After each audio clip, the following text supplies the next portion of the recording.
Do you struggle to make God a priority in your day? Are you not sure how meeting with God each day will really help you grow your business? And do you just feel guilty that you don't have enough time to do what you think you should be doing? You're not alone. Many of us have shiny object syndrome, or so we think. And the enemy uses that really to distract us. It's not that you are choosing to do anything wrong. You're actually choosing to do many different good things, but they're actually taking you further from what God is asking you to do. I want to chat about making God the priority, growing your faith so it fuels your business. And I have 4 tools for you today to help you get started. Started making God the priority in your business is actually the priority. And Lydia from the Bible will be helping me out. Join me.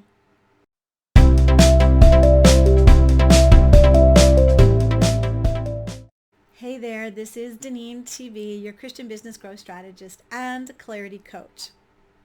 So today, making God a priority means making everything you do about him. Now, this is easy to say. It's easy to have a theory about it, but the reality is that it can be really hard to do, right? So this is what I hear from my clients. I just can't find the time to have the time to meet with God. I've got the kids and the carpools and the work and the networking and the meetings and the cooking and the cleaning and the laundry and the shopping and well, you can fill in your own word there, right? They really say, I can barely make it through the day because I've got this list of other things to do. Have you heard yourself saying some of those same things? Solution? Always my solution, to make a plan. Yes, to sit down and decide.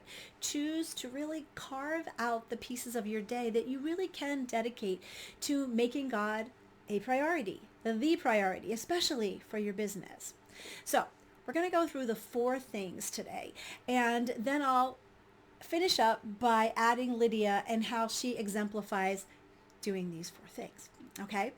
These are 4 things that you can do. So if you want to take out paper and pencil, if you want to jot it down, you want to stop the video, I want you to implement it because it's so amazing. So the first thing I do, and I'm going to be using my example of what I do and how I prioritize God for my business and for my life. The first thing that we're going to talk about is to think about God first. The first thing of your day, to start off your day.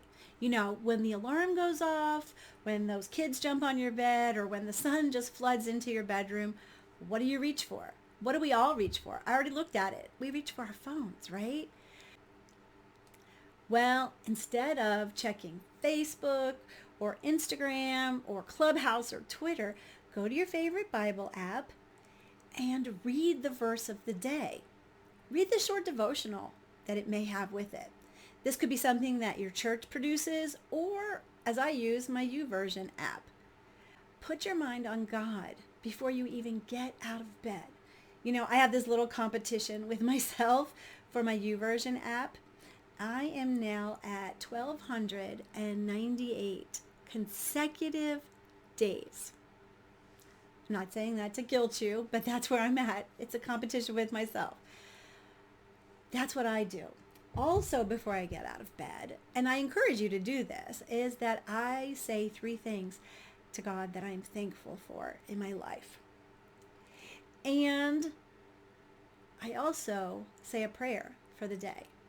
These 3 quick little things are just a way for me to roll over and start my day with God. Then I'm ready to attack the day with God for my business and for all the other responsibilities that I have. So, what is the second thing? The second thing is to actually meet with God each day. Now, I always talk about this. I talk about the fact that if you had a boss, a physical boss, and that boss called you into their office, you wouldn't say to them, "Oh, I'm sorry, I'm just too busy. I can't meet with you. I don't have time to meet with you." That may actually get you fired.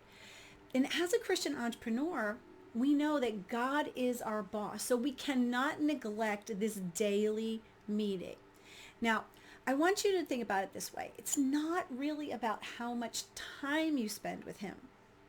Though I have found that it gets sweeter and sweeter and you'll want to spend more and more time. But it's actually about what you do with that time. Now, studying the Bible is essential. Having a study that takes you really systematically through a book in its context, I have found is the best way for you to learn about God. By treating God as your CEO, your chief everything officer of your business, you will want to prioritize that time to meet with him each day. And I encourage you to make your journal the place to write down everything you're learning about God. Everything that he's giving you, the ideas he's giving you for your business, for your challenges, for the problems that you need to solve. And actually also use it as a prayer closet to really bring your concerns to him about anything in your life. So the action step here is to make time each day and put it in your planner. It doesn't have to be the same time every day, but to actually write it down in your planner. The third thing I want to give you is to trust God enough to take a Sabbath. Now, I have talked about this before, and I'll put up in the cards the video where I talk about really what the whole idea around Sabbath is. I have this video that gives you these creative ways to really do just that. So I'm going to use myself, like I said, as an example. I take 24 hours off each week to do something that I love, things that re-energize me, things that are fun. And besides having an extended prayer time and going to, or as I'm doing now, watching church, I actually save these activities for my Sabbath. Things like watching movies, going out with my friends or my family, doing fun things with them, maybe sometimes even taking a nap. These are just a few examples.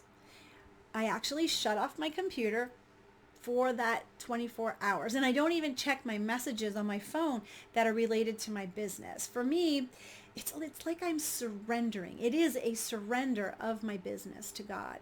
I want to show him that I trust him for the results of my business. It is not really about working harder and doing all the things. For me, it is about honoring him. Now, Sabbath can be any 24-hour period that you choose during the week. And I choose to include it on my church day. And that is incorporated into my Sabbath. So I take off from late Saturday afternoon until late Sunday afternoon. Let me ask you this. What will you do for your next Sabbath?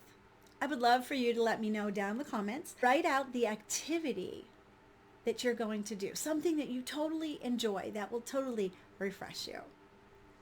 Okay, we're on to the fourth idea that I have for you. The fourth thing that will help you make God the priority in your business and in your life. And this one's really honing in on your business. It is to be who God has designed you to be. You see, making God the priority in your business also includes being you in your business. Because, he has given you a unique set of skills and talents and gifts and experience that make you different from anyone else in your industry. So God gave you your business so that you could be you, not someone else. And he uses it to motivate you to do your best for him.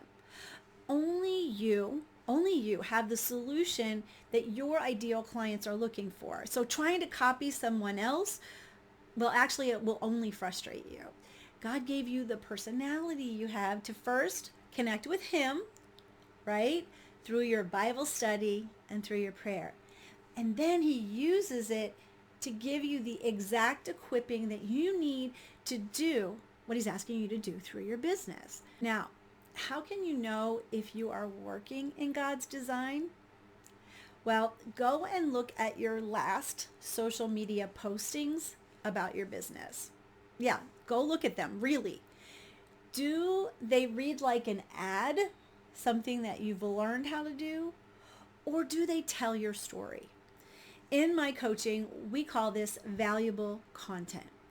Your valuable content, what it does or what it should do, it should inform and inspire, connect people to you and engage them. All of these things attract your ideal clients because they're attracted to your story. When you authentically share who God has created you to be, you stay in alignment with his will for your business. So here's an action step for you. Go back and choose 3 posts that you have done recently and rewrite them into this valuable content. Now, those are the 4 things that you can do to have God as the priority in your life. So you can stop the video right now if you want, but we're going to go on and we're going to look at Lydia as our example. Do you know her story? Her story is from Acts chapter 16. She is the seller of purple fabric, remember? So Lydia was a woman, I think, with her own style. I think of her as flamboyant and friendly and successful. She knew her customers and she knew their tastes.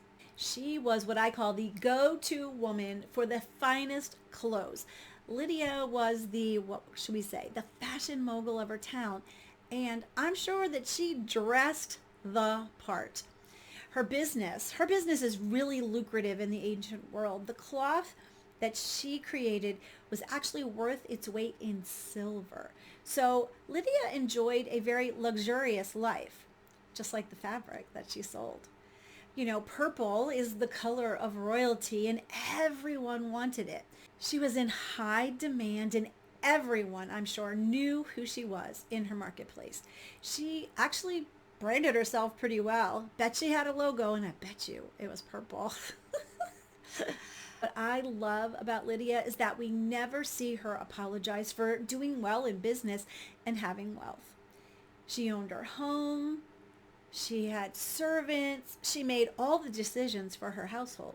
She was kind of like the whole package, and she loved God. She was a woman, just like you, just like me, merging her 2 worlds, staying culturally relevant as she stayed positioned to share her faith.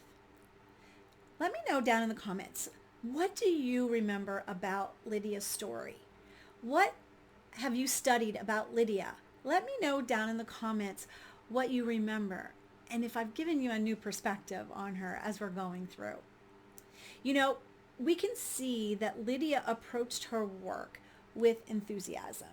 You know, when we meet her in the Bible, she's praying and worshiping God, and she's actually leading other women down by the river on a Sabbath. This is probably the same place that she worked during the week. The reason I think that is that the process of dyeing the purple fabric was really a smelly deal because part of the process required urine in order to have that dye be really rich and deep. Can you imagine what that smelled like? So Lydia's work and her worship were actually connected in more ways than her location because she saw everything she did as glorifying God.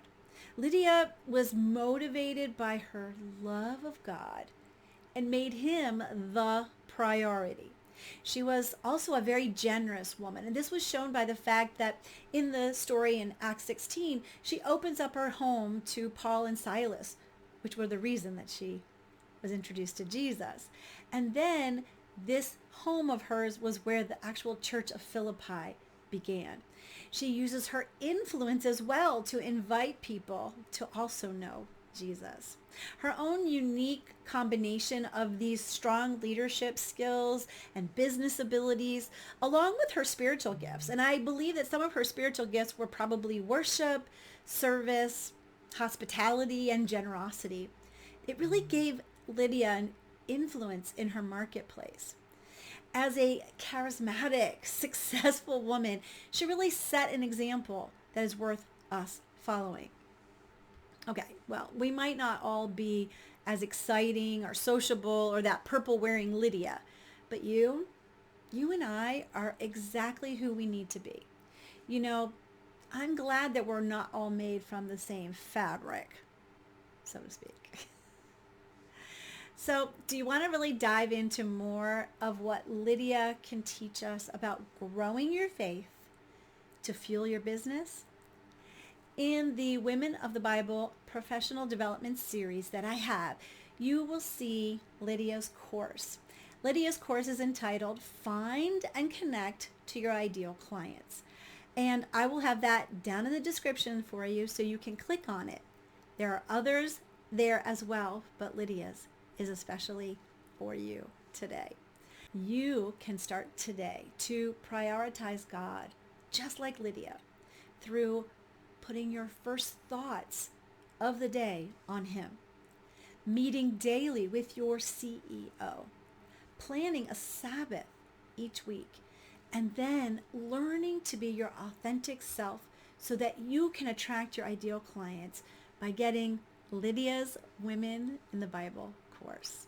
So let me know down in the comments, where will you start today to make God the priority in your business? Let me know. Let's start a conversation. This is DeneenTB.